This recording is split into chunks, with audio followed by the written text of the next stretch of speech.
क्या हुआ?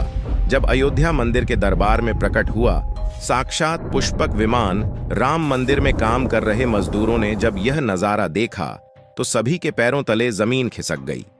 22 जनवरी प्राण प्रतिष्ठा से पहले अयोध्या में इतने बड़े चमत्कार का होना सभी को आश्चर्य में डाल रहा है।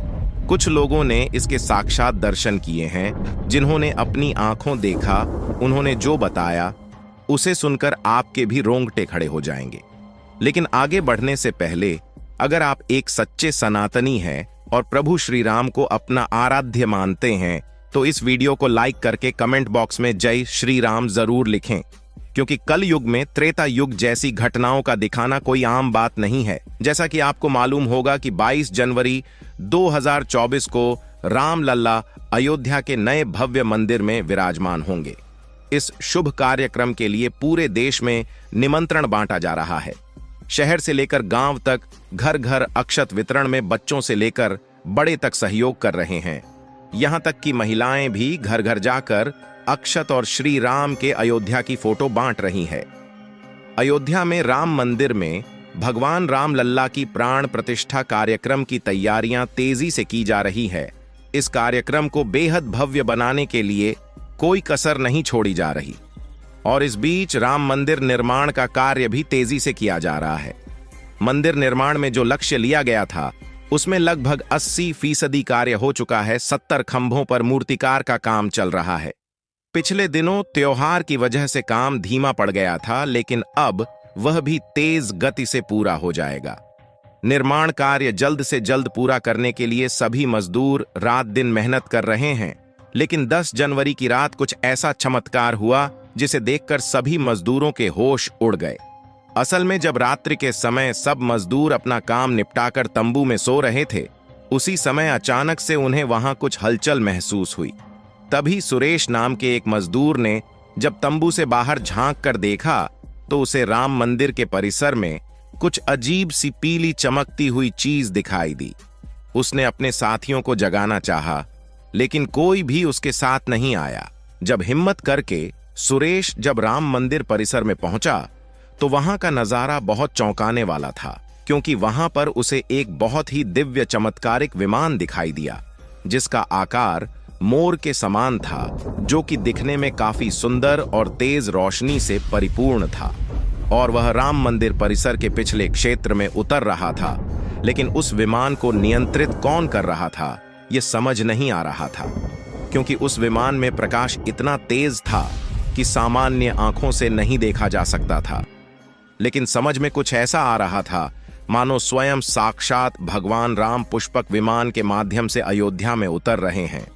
सुरेश ने यह चमत्कार अपनी आंखों से देखा, लेकिन अचानक से वहीं बेहोश हो गया, क्योंकि वह उसके तेज को सहन नहीं कर पा रहा था। और सुरेश जब सुबह उठा तो वह उसी स्थान पर मौजूद था और उसके साथी मंदिर निर्माण कार्य पूरा करने के लिए जा रहे थे। फिर भी सुरेश ने सभी को रोककर रात्रि की सच्चाई बताई, लेकिन सभी उसकी हंसी उड़ा रहे थे। लेकिन सुरेश मन ही मन समझ चुका था कि प्रभु श्री राम अयोध्या आ चुके हैं और यह उसके लिए सौभाग्य था कि उसे इतना सुंदर दृश्य देखने को मिला, जहां शायद उसने साक्षात पुष्पक विमान के दर्शन किए थे, यानी कि प्राण प्रतिष्ठा से पहले अयोध्या में प्रकट हुआ साक्षात पुष्पक विमान।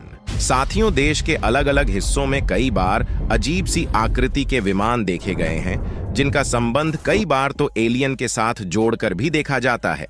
यानी कि अयोध्या में उस रात्रि को मोर की आकृति का विमान देखना वास्तव में प्रभु श्री राम का ही कोई संदेश हो सकता है। लेकिन क्या यह विमान सचमुच में पुष्पक विमान है? इसकी आखिर क्या गारंटी है? इसे समझने के लिए हमें पुष्पक विमान के रहस्य को अच्छे से जानना पड़ेगा। आगे हम आपको पुष्पक विमान का रहस्य बताएंगे, जिसे समझकर आपको यकीन होगा कि अयोध्या में पुष्पक विमान का प्रकट होना कलयुग का सबसे बड़ा चमत्कार है।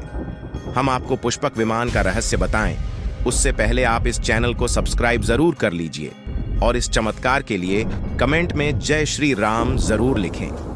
रामायण में पुष्पक विमान का जिक्र है, जो कि पहले कुबेर के पास था। इसके बाद रावण ने उसे अपने सौतेले भाई कुबेर से लंका समेत बलपूर्वक हथिया लिया था।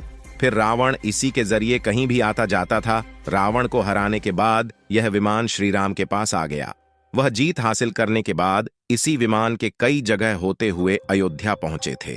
रावण ने इसी के जरिए पंचवटी आश्रम से सीता का हरण किया था और उन्हें उस पर बिठाकर लंका ले गया था। कहा जाता है कि पुष्पक विमान आज के विमान की तरह था। पुष्पक विमान के जरिए रावण हवाई मार्ग से सफर किया करता था, लेकिन रावण को मौत के घाट उतारने के बाद उसी विमान के जरिए प्रभु श्री राम, माता सीता और लक्ष्मण जी लंका से अयोध्या लौटे थे। रामायण में जिस तरह से पुष्पक विमान का जिक्र मिलता है, उससे तो यही लगता है कि यह आज के हवाई जहाज की तरह था, लेकिन तकनीक के मामले में मॉडल एयरोप्लेन से कहीं आगे था। रामायण के सुंदरकांड के 7वें अध्याय में पुष्पक विमान के बारे में जानकारी मिलती है। पुष्पक विमान की आकृति मोर की तरह थी। यह अग्नि और वायु ऊर्जा से उड़ान भरता था। इसकी तकनीक इतनी उत्कृष्ट थी कि इसका आकार छोटा और बड़ा किया जा सकता था। पुष्पक विमान अपने चालक की इच्छा के अनुसार गति पकड़ता था। यह मन की गति से उड़ान भर सकता था। कहा जाता है कि रावण अपनी पूरी सेना को एक साथ लेकर इस विमान से उड़ान भर सकता था और विमान में बैठने के लिए कई आसन बने थे। पौराणिक कथाओं के मुताबिक युद्ध के बाद भगवान श्री राम ने विमान का पूजन कर यह दिव्य विमान वापस कुबेर को सौंप दिया। फिर भी कुबेर ने पुष्पक विमान को भेंट स्वरूप प्रभु श्री राम को दे दिया, जिसके बाद इसी पुष्पक विमान से प्रभु श्री राम, माता सीता और लक्ष्मण अयोध्या पहुंचे। अब जब कई हजारों सालों बाद एक बार फिर भव्य राम मंदिर का निर्माण हुआ है, तो प्रभु श्री राम अपने भाई लक्ष्मण और माता सीता के साथ एक बार फिर से अयोध्या धाम पहुंच रहे हैं और इस पुष्पक विमान का नजारा वहां के मजदूर को दिखाई भी दे चुका है। इसके अलावा रामायण के प्रसंग में यह भी कहा गया है कि जब माता सीता का हरण करके रावण ले जा रहा था, तो रास्ते में जटायु ने अपनी चोंच से रावण को चोट पहुंचाई थी। उस समय रावण पुष्पक विमान में ही मौजूद था, जिसके बाद रावण ने तलवार से जटायु के पंख को काट दिया था।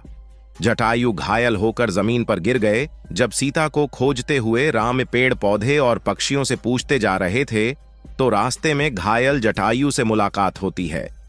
मरणासन्न पड़े जटायु ही राम को बताते हैं कि रावण सीता को हरण करके किस दिशा में गया है, और जब साक्षात प्रभु श्री राम पुष्पक विमान में अयोध्या आ चुके हैं, तो भला उनके परम भक्त जटायु कैसे पीछे रह सकते हैं। अयोध्या में राम लल्ला की प्राण प्रतिष्ठा से पहले जनपद की सीमा में गिद्धों का झुंड दिखाई दिया है और स्थानीय लोग इसे गिद्ध राज जटायु से जोड़कर देख रहे हैं। वे इसे शुभ संकेत भी मान रहे हैं। मिल्कीपुर तहसील क्षेत्र के गांव धरोली में पिछले 10-12 दिनों से गिद्धों का झुंड वास कर रहा था। हालांकि उस गांव से गिद्ध उड़ गए हैं, लेकिन अयोध्या की सीमा में यहां वहां दिखाई दे रहे हैं। गांव वालों का कहना है कि पिछले 20 वर्षों से हम लोगों ने इस इलाके में गिद्ध नहीं देखे। अब जब राम मंदिर बन रहा है, तो इस गांव में लगभग 50 की संख्या में गिद्ध आकाश में दिखाई दे रहे हैं। उनमें से 10-12 गिद्ध गांव में ही सेमल के पेड़ पर वास कर रहे थे। गिद्धों के देखने की घटना को ज्यादा लोग राम से जोड़कर देख रहे हैं और शुभ संकेत भी मान रहे हैं।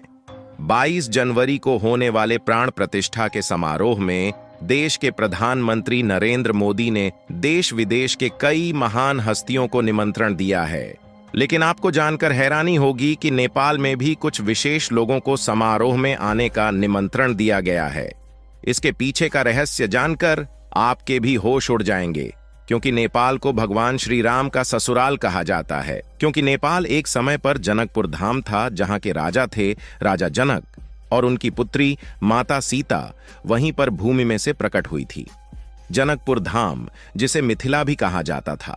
मिथिला संस्कृति में यह मान्यता है कि जब बेटी का गृह प्रवेश होता है, तो उसके मायके से तोहफा और अन्य सामग्री भिजवाई जाती है।